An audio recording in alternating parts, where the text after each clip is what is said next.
Maraming salamat mga kapatid sa inyo pong paanyaya sa akin. Ito po ay when it was planned, we were trying to fit in several things. So muli mga kapatid, hayaan niyo pong i-commend ko po ang gawain na ginagawa po ng bawat misyon sa gawain po ng Harvest 2025. Meron po akong nabasa, mga ilang sandali po kanina, nang akala po ng iba that the Harvest 2025 is about numbers.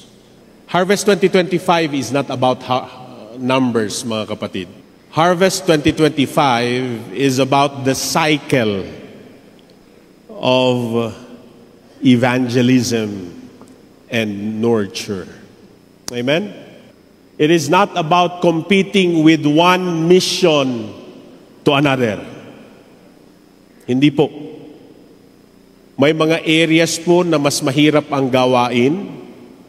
May mga ilang areas naman po na mas madali-dali ang gawain.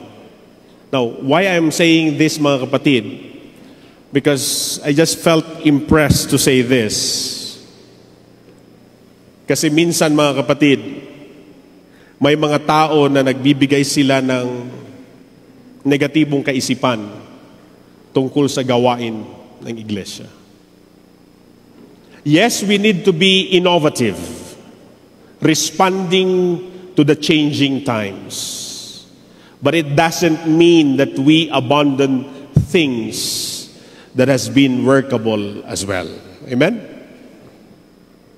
Yan, tapatan po yan. Because when you see there are some young personalities who I think in good intention are commenting sa gawain ng iglesia. Alam niyo po, in the division office, the Harvest 2025 was a year ahead planned, and it was bathed in prayer. It is not perfect, mga kapatid, but we try our best to occupy till Jesus comes. Amen? I've never imagined also, ito, sa ibang lugar, ang 15, 50, 100 na bautismo ay mass baptism. Sa ibang dako, maliit lamang yun na numero. They go by the thousands. Sa ibang dako naman, mga kapatid, magbautismo ng 1, 2, 4, 5 is already mass baptism. I went to a place, mga kapatid, that the preaching of the gospel is not, we're not that free. Yun na lang po sasabihin ko. And after baptizing, mabibilang po sa isang daliri, ay isang kamay ko, sa mga daliri ng isang kamay, yung nabautismuhan. Lumapit po yung elder, Pastor, alam ko doon sa Pilipinas, kung magbautismo kayo, daan-daan. Pero alam niyo po ba, Pastor, dito sa amin, yung 5 na yan, mass baptism na. Kaya wag po natin susukatin lamang sa mga numerong yaon.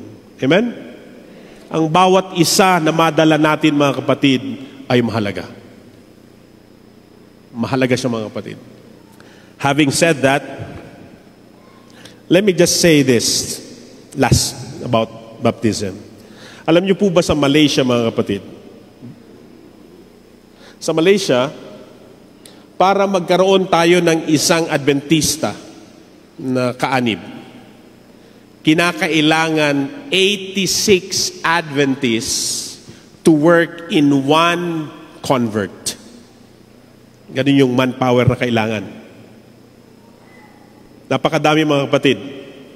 Sa Indonesia, 36 members ang kailangan para magkaroon ng isang bautismo.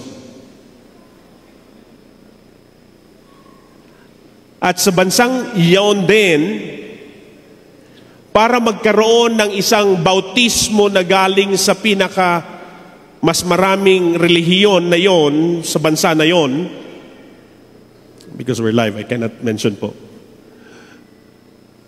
They need to give that person at least 4 to 5 years of Bible study.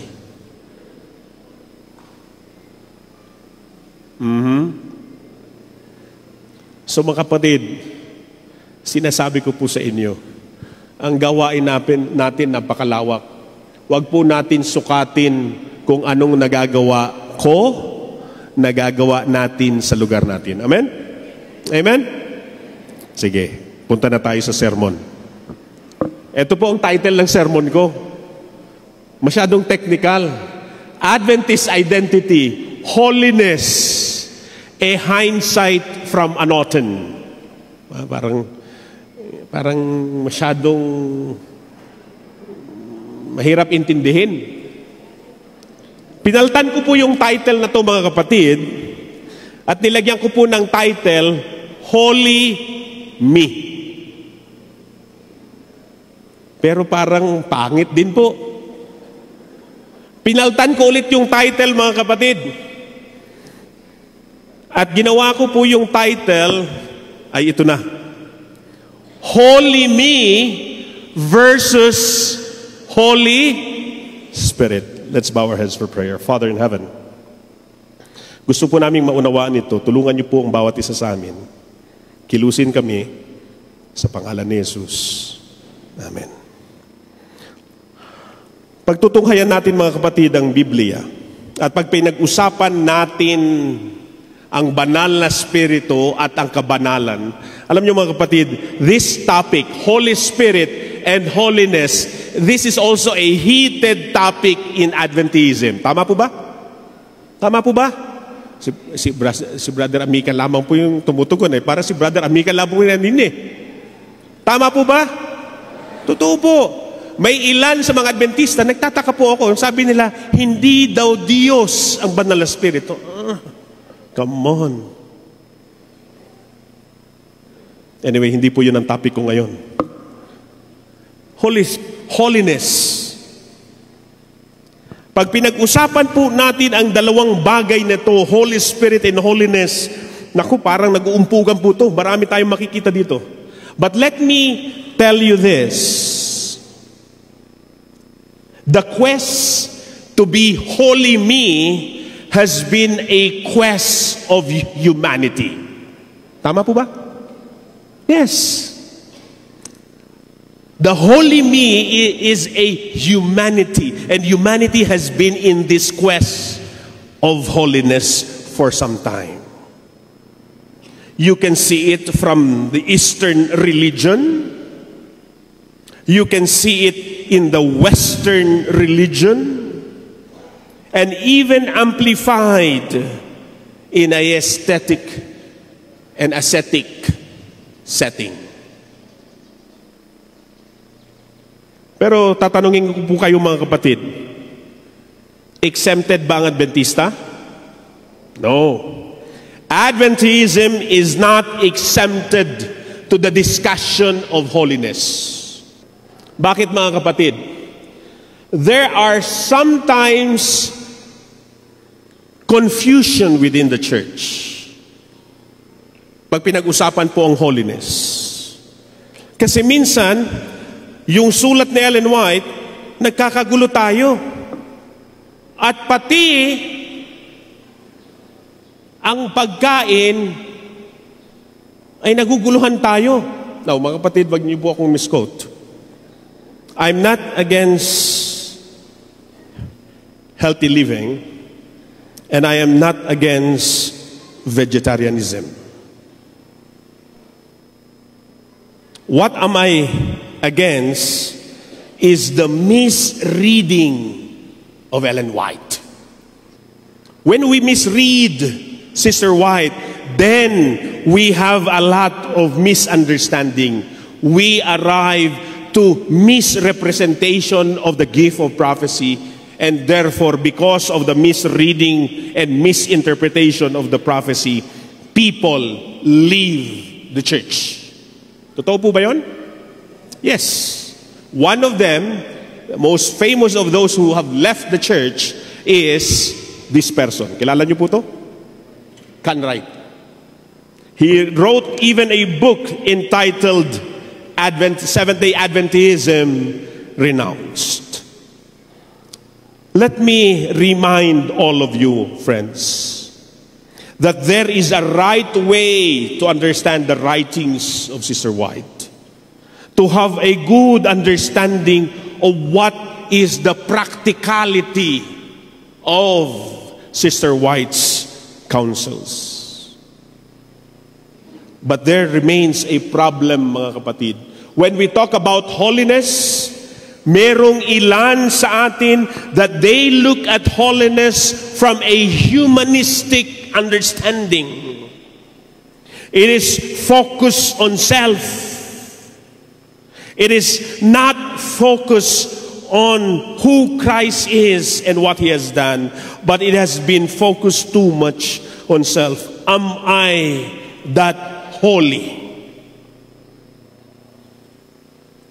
Sa ilang Adventista, holiness seems to be a hurdle. Ang pagiging banal at ang pagpapakabanal parang napakahirap na bagay. But let me tell you this, and let's spend time with the Bible. When we talk about holiness, brothers and sisters, pag-uusapan po natin ang kabanalan, ang simula nito, mga kapatid, there is no other way to understand holiness apart from God. Bakit po, mga kapatid? Because God is holy. Kung gusto po natin maunawaan ang holiness, we need to understand that God is holy. Alam niyo po, mga kapatid, pag pinag-usapan po natin yung attributes ng Diyos, little theology or basic Bible study ulit, meron po tayong tinatawag na communicable attributes and incommunicable attributes of God. Okay? Yung pong communicable, yun po yung mga nakikita natin, very, very real. Yung pong incommunicable, God, omnipresence, those things. Pero pag pinag-usapan po natin ang holiness, yung dalawang attributes ng Diyos, which is incommunicable and communicable, comes into reality. Sundan niyo po, mga kapatid. Pag sinabi natin pong God is holy, this is a thinking that there is an incommunicable aspect of this attribute. Tingnan po natin ang ilang talata sa Lumang Tipan. Isaiah 6:3. Holy, holy is the Lord of hosts. Then when you look further still in Isaiah, and when you look into the other verses of Isaiah, you have this statement, 20 verse 7, verse 6, 23 verse 32. You shall be holy, for I am the Lord your God, I am holy. So therefore, pag tinignan po natin ito, mga kapatid, God is holy, therefore God's people must be holy. This is truth. This is, let me say this para mas malinaw. This truth is indicative and imperative. Anong ibig sabihin? Pag sinabi po natin, God's people must be holy, it is a statement. But it is not simply a statement, it is also a command. Pero alam niyo po ang problema, sin came in. and sin distorted and even tried to the point to disintegrate this holiness. One of that is the imago Dei in man.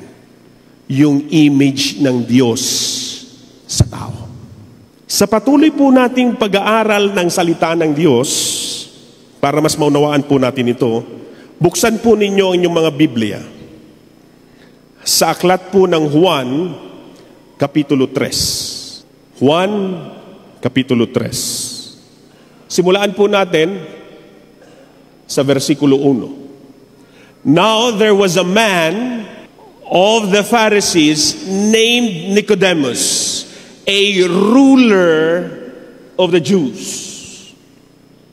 Ordinaryong tao ba si Nicodemus? Hindi. He was part of the Sanhedrin. Banal, matuwid na tao. Nicodemus was a holy man. Nicodemus was no ordinary. Si Nicodemo, mga kapatid, is part of the Sanhedrin. Sa kaisipan ng mga Hudyo, pwede ka ba bang maging mas banal sa isang miyembro ng Sanhedrin? Hindi. Imposible. At kung titignan natin ang mga tala, mga kapatid, si Nicodemus is the epitome of what holiness is. Pero alam po natin ang nangyari. Nicodemus came to Jesus. Sa kaisipan ni Nicodemo, mga kapatid, his understanding of perfection is based on the law. In terms of obedience, yan ang perfection. And in terms of obedience, Nicodemus was perfect. The understanding of Nicodemus was associated to that. Nicodemus was obedient and was in fact perfect. Pero alam niyo, mga kapatid, kung susundan natin ang tala, verse 2. Follow me in verse 2. This man came to Jesus at night and said to him, Rabbi, we know that you have come from God as a teacher. No one can do these signs that you do unless God is with him. Mga kapatid, lumapit siya sa ating Panginoong Hesus at nagwika ng mga bagay na ito. Then in verse 3, you find Jesus answered and said to him, Truly, truly, I say unto you. Tulungan niyo nga po ako, mga kapatid. Ano pong pagkaliwat nun sa wikang Tagalog? Katotohanang sinasabi ko sa iyo. Tama ba? This is double truth. This is a truth that is so important that Jesus is introducing. And Jesus said to him, I say to you, unless one is born again, he cannot see the kingdom of God. Friends, Jesus offers to Nicodemus a better truth kaysa doon sa kanyang kaisipan kung ano iyon. Ano po yung better truth na yon? Look at the verse. Balikan niyo po yung Biblia. Jesus answered him, Truly, truly, I say unto you, unless one is born again, he cannot see the kingdom of God. So Jesus was introducing to him the born again thinking. The born again notion. Sa Grego, mga kapatid, paumanhin, nagagamitin ko pong salitang Grego, ito ay halaw sa salitang anothen. Ang ibig sabihin nito, mga kapatid, is again. Pero merong pang mas malalim na kahulugan itong mga katagang ito, because this born again concept is not simply again, but born again, Jesus was offering to Nicodemus the concept of anothen, which is again and from above. Kailangan mong muling mapanganak, at ito ay hindi lamang dito, doon sa langit. From above. Sa pamagitan. Baka mali po yung translate ko. So Jesus was introducing to Nicodemus a radical concept that we must be born from above. Let me tell you this, friends. Being accepted by the beloved, by Jesus, is not becoming holy, but being born from above. Okay po ba? Marami pong kaisipan sa nakagisnan nating relihiyon, bago ka makalapit sa Diyos, kailangan maabot mo ang isang standarde. That's not with biblical teaching. In the biblical teaching, you come as you are. You don't come to God, holy, Lord, banal na ko, iligtas mo ako. No. You come to the Lord acknowledging your sinfulness. So, here, mga kapatid, Jesus was introducing to Nicodemus holiness that comes from God. Bakit, mga kapatid? Tignan niyo po ang verse 5. Truly, Jesus answered him, truly, truly, I say to you, unless one is born, ano po? Born of water and the Spirit, he cannot enter the kingdom of God. Inulit po ng ating Panginoon ang same concept, but now amplifies it. Born of water. Water is a symbol of the Holy Spirit and repeats the same concept by mentioning the Spirit. So the holiness that Jesus introduces is a holiness by the Spirit.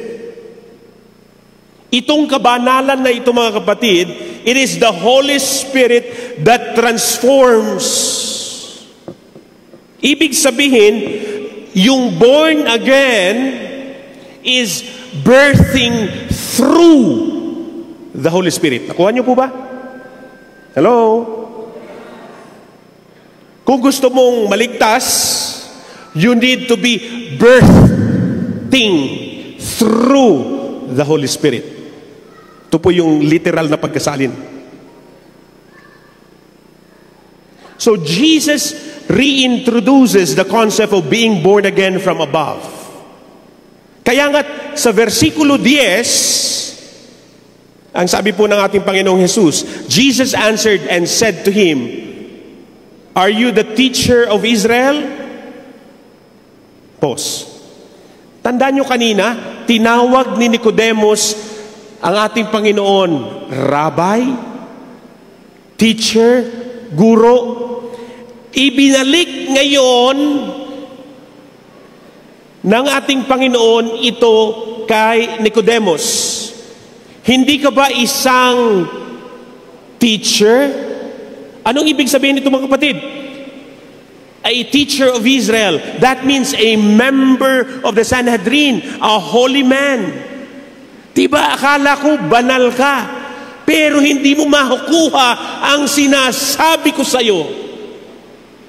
Bakit, mga kapatid? Kasi yung sinasabi ng Diyos na kabanalan, taliwas sa napagkaunawa ni Nicodemo. Ang pagkaunawa ni Nicodemo, holy me.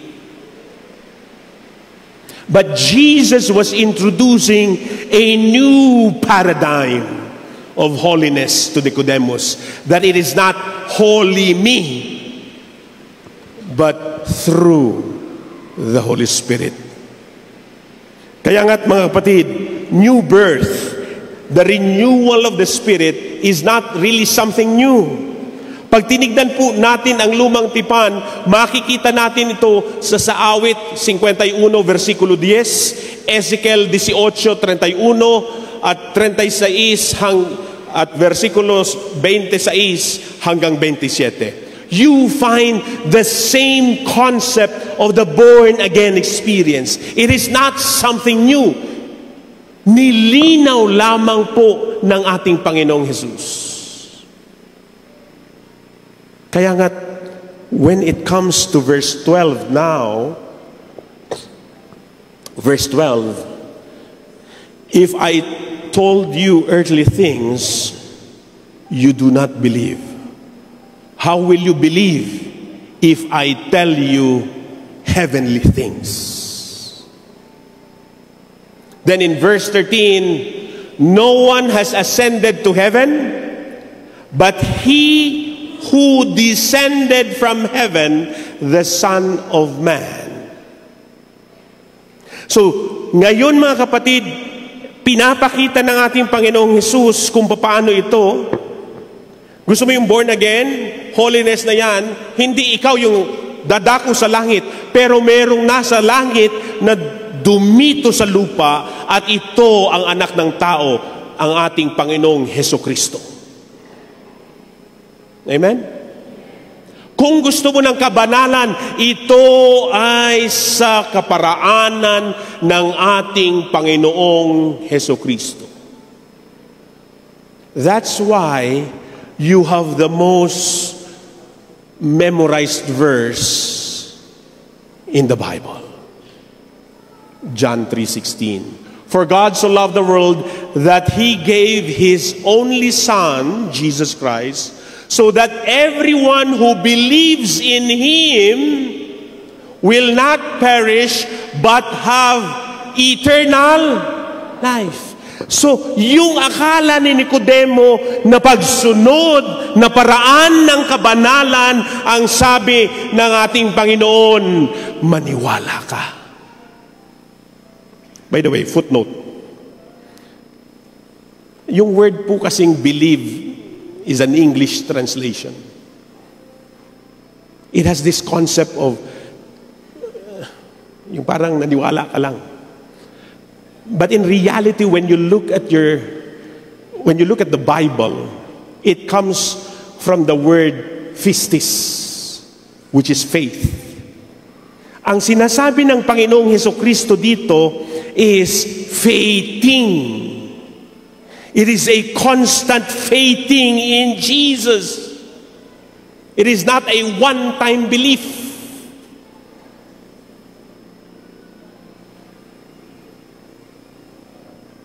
Itong talatang to, mga kapatid, is another boom in the Bible. Why? Because this verse tells us, being born from above is being born of the Holy Spirit. And this begins with believing in hindi po ako uupo hanggang hindi kayo lahat nagsasabi nito. Believing in Jesus. Ang lakbay ng kabanalan ay nagsisimula sa panahong tinanggap natin si Jesus bilang personal na tagapagligtas. That's why in verse 21, Jesus said, "But he who practices the truth comes to light, so that his deeds may be magnified as having been wrought in God." So, yung mabuti mong gawa ngayon para ba maligtas? Hindi.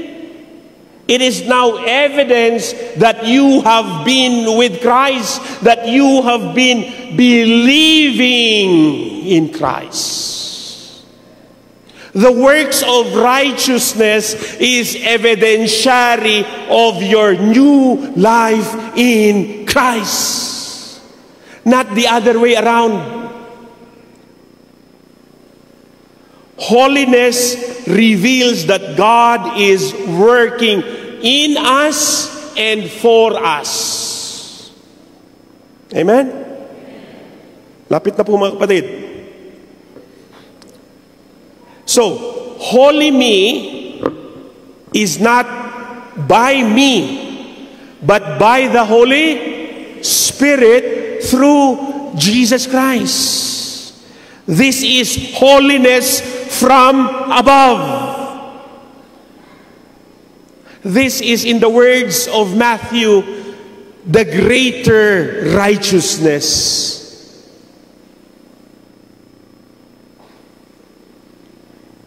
Let me share something from the pen of inspiration. Ilang sipi lamang po. Selected Messages, Book 1, 395.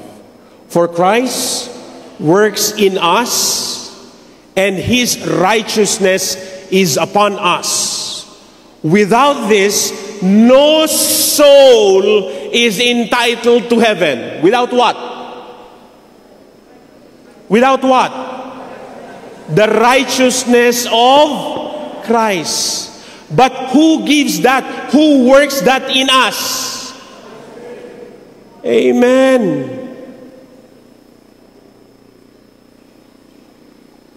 Patuloy, same page.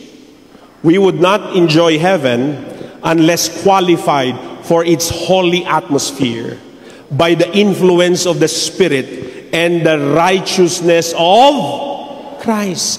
By the influence of the Spirit and the righteousness of Christ. Napakahalagang katotohanan mga kapatid, na ang kabanalan ay hindi mula sa atin, kundi mula sa Kanya.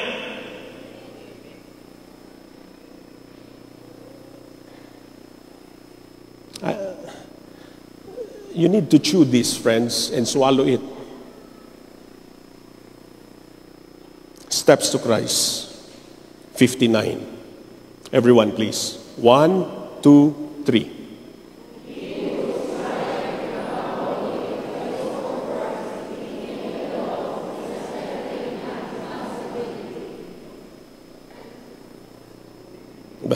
Parang hindi po kayo kumbinsido, ha? Pastor, nagulat ako. Ngayon ko lang nakita to. Ulitin natin mga kapatid. 1, 2, 3. Is it a possibility? No, it is an impossibility.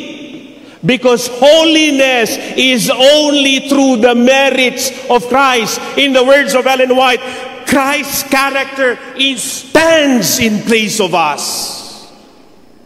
Pag yung character ng Diyos ngayon ang nasa atin, that is perfect character. Amen? Kaya po mahalaga yung doktrina ng atonement. Penal substitution theory. Sa ibang panahon mga kapatid, pag-usapan natin yun. Faith and works. Faith and Works 94. Handa na po kayo? Nicodemus, handa na kayo? Hawak sa mga lingkuran, bangko. Upuan. Handa? Okay. Faith and Works. Page 94. He who is trying to reach heaven by his own works in keeping the law is, again, Ellen White said, attempting an impossibility. Now, don't misquote me. I'm not against obedience. No. Obedience is important because kung binigay natin ang ating buhay sa Panginoon, tayo ngayon ay susunod sa Kanya, lalago pang araw-araw sa kabanalan ng ating Panginoon. Amen? And when we say keeping the law, this includes Sabbath keeping. Pastor, Adventist ka pa? Yes, I am. Sabbath keeping is the seal of God. Sabbath keeping is the sign for His people. And when you say seal of God, remember this mga kapatid, nung pinalaya ng Diyos ang bayan ng Diyos mula sa Ehipsyo, ang pagpapalaya niya, ang kaligtasan niya, ang naging sign ng kaligtasan ito ay ang Sabbath. Amen? Ang pagsunod natin sa Sabbath, mga kapatid, ay dapat dahil tayo'y naligtas na ng Panginoon. Hindi para iligtas ako ng Panginoon.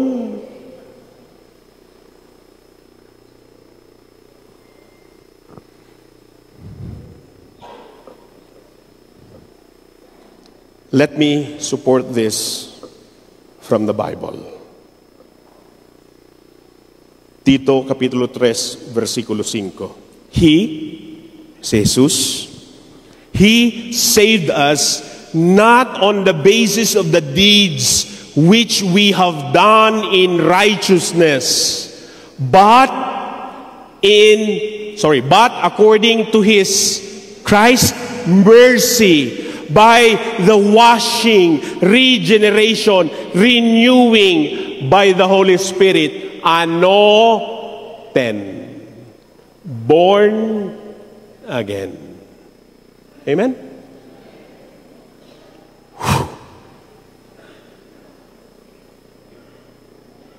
Versikulo 6.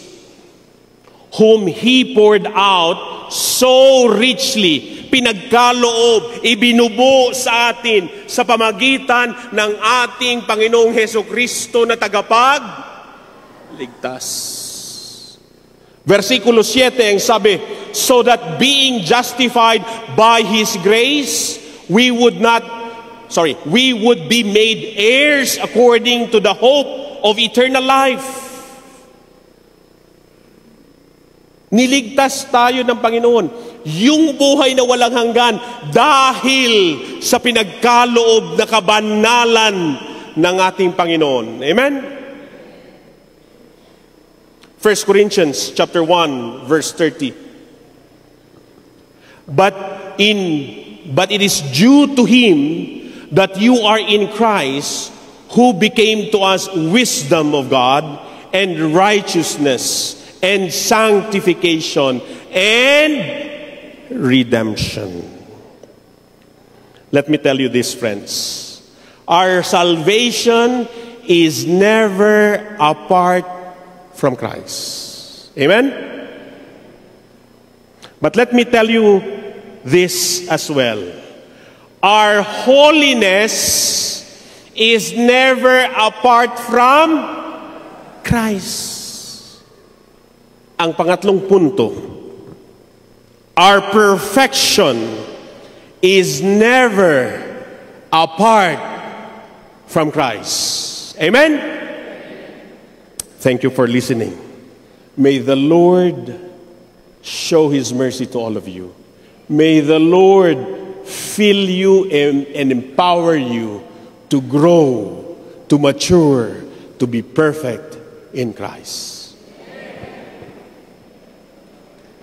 Anyayahan ko po si Pastor Bong para sa isang commitment song, at pagkatapos po nito ay si Pastor Kahobe po, medyo malinaw po yung ilaw. Ay anyayahan ko pong mag-pray. Si Pastor Malabad po ba ay nandyan pa po? Nakalista. So si Pastor Kahobe po ang mananalangin para sa ating lahat to represent the union, ang Ama ng mga unyon. Wala po ang Pastor Malabad, pero nandito po ang Elder Cajobe upang siyang magtalaga sa atin. Sana tayo pong lahat ay nabiyayaan ng biyaya ng Diyos.